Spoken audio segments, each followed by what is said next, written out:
Hello, everyone. My name is Tiara Sharma, and I am your host and producer of the show Restore Hearts TV. And I'm so excited that you have joined me today. And today we're going to be talking about depression and anxiety. I have a really special guest here with me today, and I'm going to take some time to introduce who I have for you today. So, this man, he is a native. He is a new entrepreneur, an aspiring orator, and newly best-selling author of the book. He is my fellow co-author, best-selling co-author of the book, Good Grief, right here. You see it? So this man that I'm introducing now, his name is Mr. Donnie D.B. Reed, and we're going to be talking about depression and anxiety in men, and we're just going to give him an opportunity to share his story about how depression and anxiety has affected him as a Black man, and just give him an opportunity to share. It is so important in this day and time that we give our men who are healing, who are going through that process of discovering their emotions and their feelings, and who are able to get to this point to share, that we allow them to share. And so it is my honor and my pleasure to welcome Mr. Donnie D.B. Reed. Hey, Donnie, how are you? Hey, thank you so much. That introduction Absolutely. was too much. Thank you for coming. I'm telling you, I'm so excited about what you have to share today. Well, my name is Donnie Reed, of course. I'm a Boston native, city of champs. I don't know if y'all understand who the Celtics, the Patriots, the Red Sox, and the Bruins, and everybody are, but yes. But more importantly, I'm a Black man, and I live in America, and you know, our plight is different and unlike any other demographic, walking the earth. And I'm just here to share my story and just talk about how depression and anxiety still impacts me to this day, but also how I've kind of overcome them and use them as fuel to bring me to the point where I'm at today, as far as being an author, being an entrepreneur, being a father, etc. Like, how has depression affected you as a father?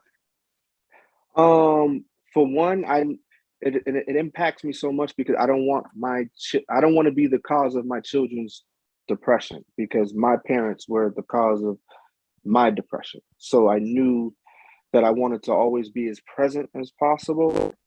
So like being depressed is like the darkest place you could ever be, and you think that there's no crawling out of it. And being a man and being depressed, you have to hide it. So I grew up in a neighborhood when there was probably about 20 to 25 boys, and we're all around the same age group. So walking around with your shoulders shrugged and your head down and crying wasn't going to allow you to survive the neighborhood. You're going to get bullied. You're going to get picked on.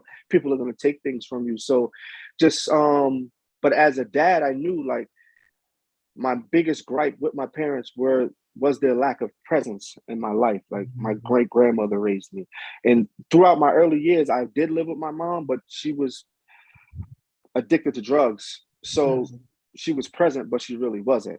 So I spent a lot of time alone.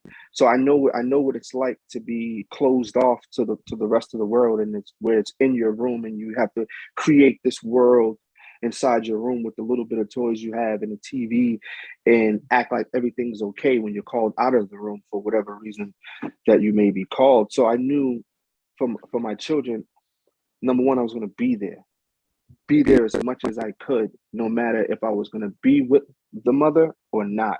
I was going to do whatever it took just to be in their lives. And when I'm in their lives, be present, not just have them around me, but be present, speak to them, love on them, take them to the park, take them to ride bikes, push them on the swings, take them to get ice cream. If they had any activities with school, make sure I never missed a recital or a play or a graduation or anything, open house, anything that they had. I knew just my presence, and I prayed that my presence would be enough that if they were going to be dismayed by something, it wasn't going to be because of the lack of having a father in their lives and being present and them knowing me and us having that type of relationship. So depression definitely fuels my engine to make sure I just stay present at all times, no matter what. I think that's so powerful.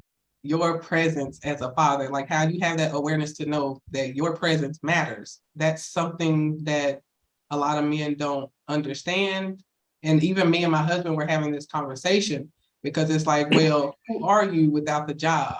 Who are you without, these titles? Who are you without the money? Who are you? This is a value question, but at the same time, for us as children, when we're talking about our childhood perspective, we value your presence. We don't care about your job. We don't care about your money. We don't care about all that stuff that you care about, but your presence is so significant. So just the fact that you got that when it comes to your children, I think that's amazing because you talk about this fact that, your parents were not there. Your mother was there, but she wasn't there. She was physically there, but she wasn't emotionally present. And She was mentally gone. gone. Yes. Exactly. Even when you speak about this as a son, as a husband, as a father, these are the type of conversations that we need to be having.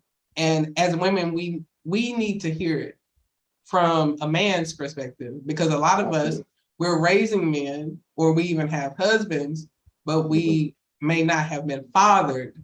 And so to hear you talk about depression and to hear you talk about the things that you've gone through and how your mother's presence or lack of presence affected you is really helping to really heal that cycle that we said, like, you said your parents were depressed, you were depressed, but the fact that we even get to have a conversation today about this stuff, like we're healing some things. So I just want to make that like, I don't take for granted that you came today. I love it. Let me let you. Another piece before I lose it. Also, being a dad was my first identity. I had no identity before it was time for me to be a father. Yeah, I was running around with my friends and we were doing whatever you're doing. I called myself being a rapper, but being a dad gave me identity. Like it really, really, really meant something to me. And it still means probably exponentially more now because I'm just older and I truly, truly have matured and understand certain things. So just wanted to add that, like, fathers out there, understand what that title means and understand what identity what you have in your child's life. Like, take it as like a badge of honor, because that's like the biggest obligation you can get on earth is to have someone's life in your hand. And whatever you do, however you speak, whatever you breed into that child really dictates what happens from that day for the rest of their lives. So I just wanted to add that before. Yeah. Absolutely. I love it. So when you talk about identity. I think that's so important when you talk about identity, because one of the things, as a woman who has had challenges with depression before, anxiety, suicidal thoughts, what I've learned in my journey is that depression is an attack on your identity.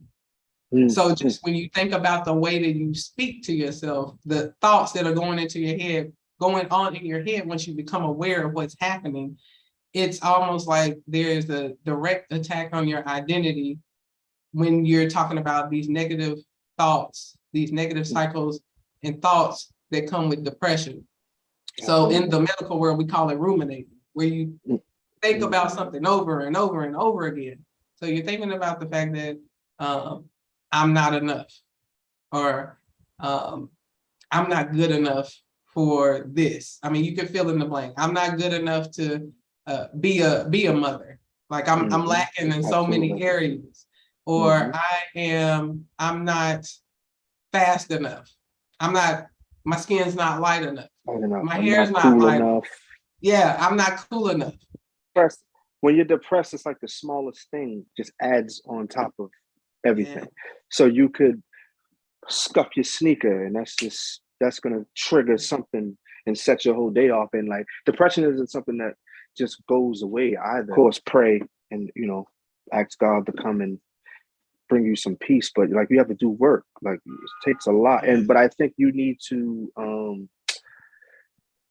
approach it with confrontation. Like whatever is bothering you, you have to confront that. You can't shy away from it. I think those voices that we hear, that death speech, basically saying that we're not good enough or we're not this, we're not that. Like you have to confront that adversity and say, no, yes, I am good enough. Like the devil is a lie. Like I am great enough. And the things that bother me, I'm bigger than, I'm stronger than at the end of the day. And I think the more you do that each day, just you get little small victories. I can say that I'm better now and I'm more confident and I'm able to do that quicker now than I was when I first started in the beginning. Because in the beginning, I don't know about you, but I didn't know that I had the authority to do that. So every thought that was coming, I was just letting it come. I didn't do anything to buffer, to counter it. You know, the word tells us that we need to cast down those thoughts. But I didn't know that I had a part to play in that. When you said that we have to do the work, once again, Restore Hearts is about education, empowerment, and community. So I don't just want us to sit up here and like, you know, sharing our stories is good, but then how do we come out of it? I'm glad that you brought up that point. So for me, I think from childhood up until 19, 20 years old, I could say I was depressed the entire time, but I had one weapon. I rapped, and I didn't know rapping was a journal for me. So every time I would write a record or get in the booth and recite, people would tell me like, yo, man, you've had a hard life. Like this is what your music is about. But you know, music is self-expression. So I didn't know God gave me my own mechanism to give myself therapy. So I was able to like find ways to like cope just through writing music. I didn't know I was journaling, but that's another way of journaling. It's just a cool thing to do. So it's like a mask. I was able to mask my pain. So people was like, oh, he's just an artist. He's just an emo artist. He likes to get emotional, but they're not really understanding like, bro, this is my life. This is like, this means something to me and this is helping me. So for anyone who deals with depression, I think you have to find a release, whatever it is that you do. So everybody has a God-given ability to do anything, no matter what it is. If it's cooking, if it's cleaning, if it's driving, writing, drawing, that's a mechanism. That's a God-given weapon against depression because it sets you free when you're doing it. If you play basketball, sports, running, jogging, working out, anything that you can use as a release.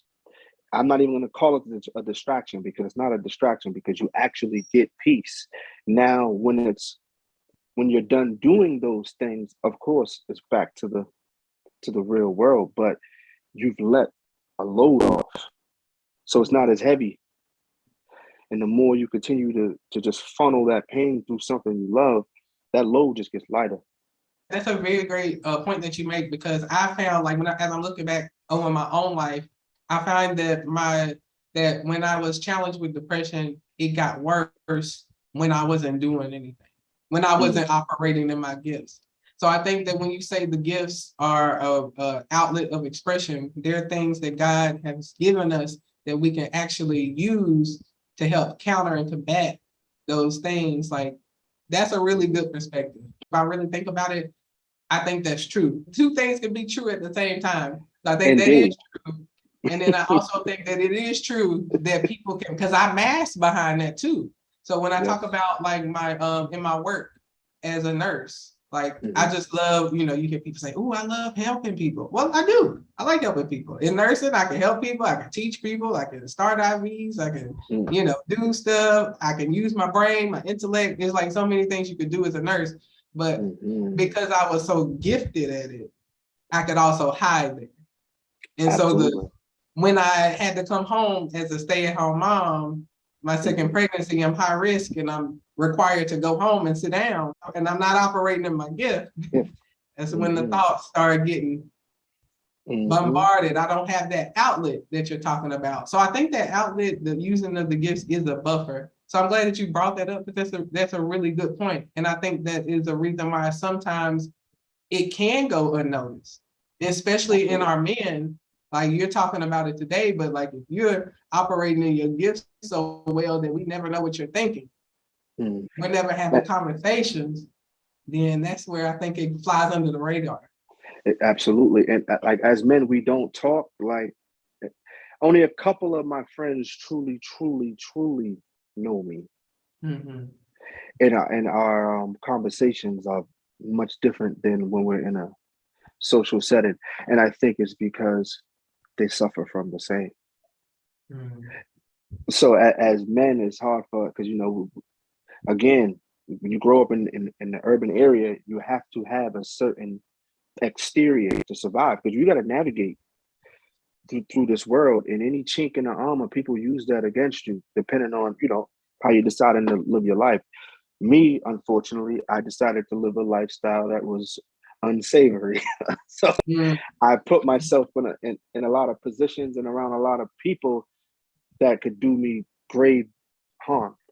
Yeah. So you have to hide those things. But when you find people that you connect with, and the only reason why you probably do connect is because they deal with that same thing. And so trust comes between us, because it's like, okay, I ain't gonna let nobody know you kind of, and you ain't gonna let nobody know that, that I'm kind of off. So you could do that, but I think we got to get away from that, because as Black men, it's like we suffer so much. So, and you can't carry everything on your own. You only got 2 arms and 2 hands. So it's like, you have to unload and let somebody help you, or Absolutely. you're gonna just drown deeper and deeper and deeper. And if we can go across any inner city in America, and we can see young men that are just like hopeless, and even men. I'm 40, that are grown men, and they're just they're tapped out because they carried it for so long, it broke them. So what you think is a weakness is really your strength. So being able to purge your feelings and cry and go through these things is really what's going to make you stronger. And I think as men, we need to realize that it's okay, because we're human beings. And I think we've been we've been dehumanized by society, which is, rather unfair. But like, as Black women, you guys know us.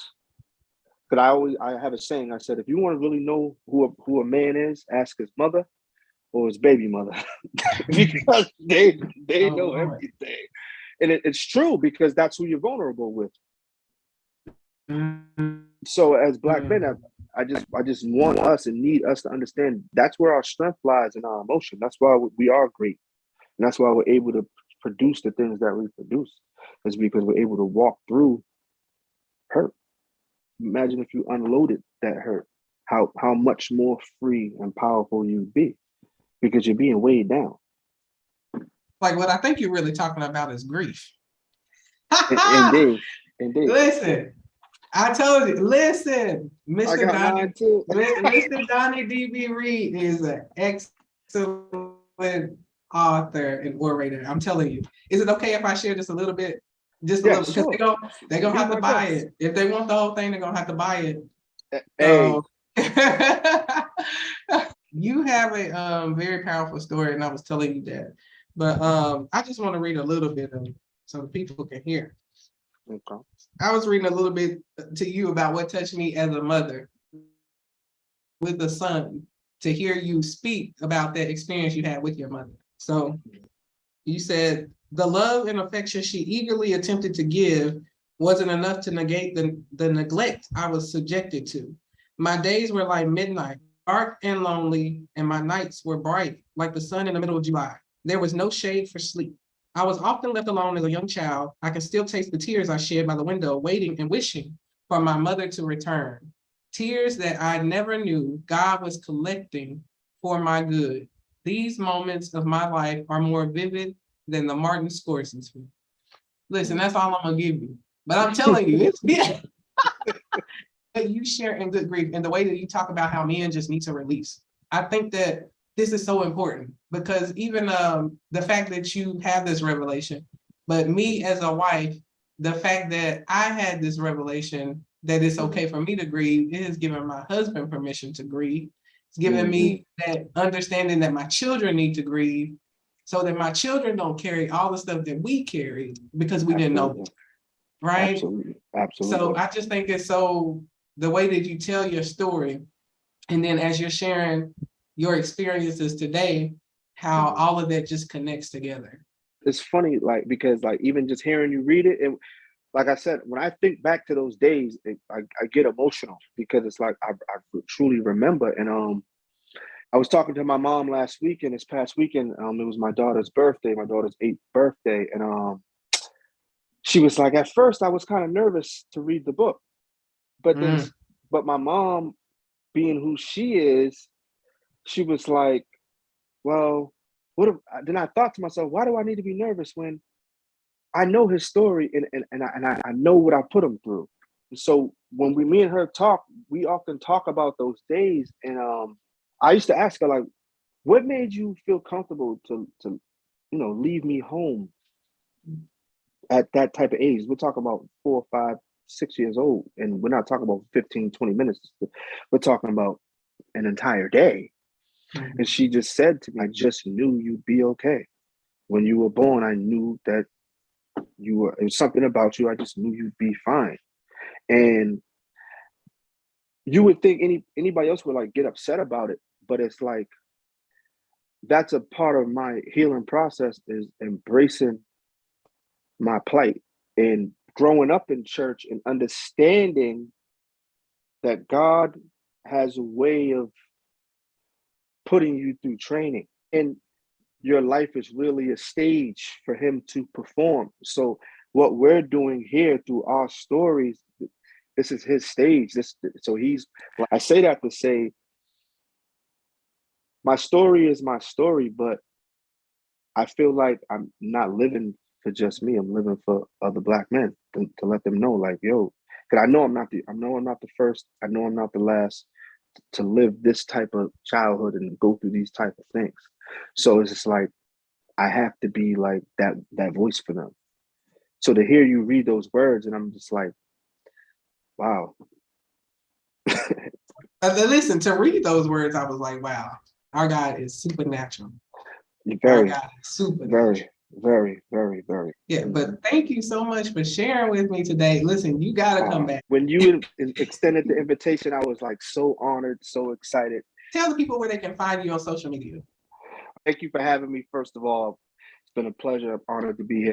You can find me on Facebook at DB Jacob, on Instagram at DB Jacob. I have a clothing line that's going to be dropping soon called Deify Bougie, so look out for that. And you can find that on Instagram at Deify Bougie. You'll find updates for upcoming things that I got going on. I have a new project coming out called Food for the Spirit, a 7-day meal plan for spiritual wellness. Yeah. Yes. Make sure that you join my Facebook community, Restore Hearts TV with Tierra Sharma. This is the graphic that you will see on social media to let you know that it is me and it is my group.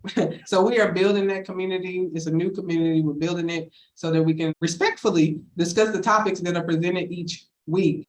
Also, I have another Facebook community that I am growing called Mother's Mental Health Movement, by that social and emotional support for mothers. And the statistics tell us that just talking about it, like we did today, like we shared today, just talking about the different issues decreases the amount of suicidal cases, the amount of depression. And so just simply talking, that's what we're going to do. We're just going to get the conversation started and talk, share our stories and support each other in that community. As we mentioned earlier, good grief, best-selling book, best-selling author. Our guest today, Mr. Donnie D.B. Reed. So I have my link tree up here that has copies of the book, but today, if you are watching this episode, I'm asking you to find Mr. Donnie D.B. Reed on his social media platforms and to buy from his link, because we all have our separate links as the co-authors. And so we want to help bless him and bless his family and the things that he's doing and in pursuits of his entrepreneurship and the things that he's doing for the community. So if you're watching this episode, please find him, find his link so that you can support him in his endeavors and in the book, Good Grief. So these are two great books that will help you in your mental health journey. So please invest in those resources. I am doing a youth empowerment takeover. And so I'm looking for 40 youth to share their messages with the world, to submit a 5-minute video of speaking their message of empowerment to the world. And there will be first, second, and third place winners. And, we just wanted to give our youth some hope, give them an opportunity to show their gifts to the world and to be able to utilize those gifts and give them something to look forward to. You can make it an event. Make it an event for your child. So if you have a child between the age of 12 and 17 who you believe would be good for this youth empowerment takeover, please send DM. The registration form is there. There's a job form provided. But if you have more questions, then you just send me a message on social media and I will definitely get back with you. And last but not least, follow me on social media. You can follow me now on Facebook, on Instagram, and on Clubhouse, and the handles are there. So I thank you so much for joining us today. Our men's voices need to be amplified because there's truly healing in the sharing of our stories, especially if you haven't gotten to the point where you're able to voice your emotions, voice those things that have happened to you. Listening to other people share their stories will help give you that language that you need to start doing, walking through your own process of healing. And so thank you all for joining us today. We will see you next time. Have a great day. Be great. You are great. And we'll see you later. Bye-bye. Thank you for watching this episode of RestoreHearts TV. Life is a journey, and there are many moments. Some moments are smooth. You flow through them effortlessly. There are other moments when life's challenges interrupt your momentum, yet you find the strength to get back on track, to keep moving.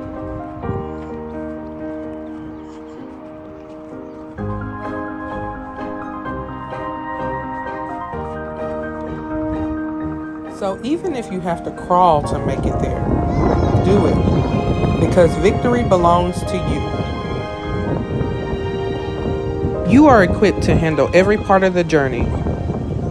You were created to overcome this. Don't give up. I love you.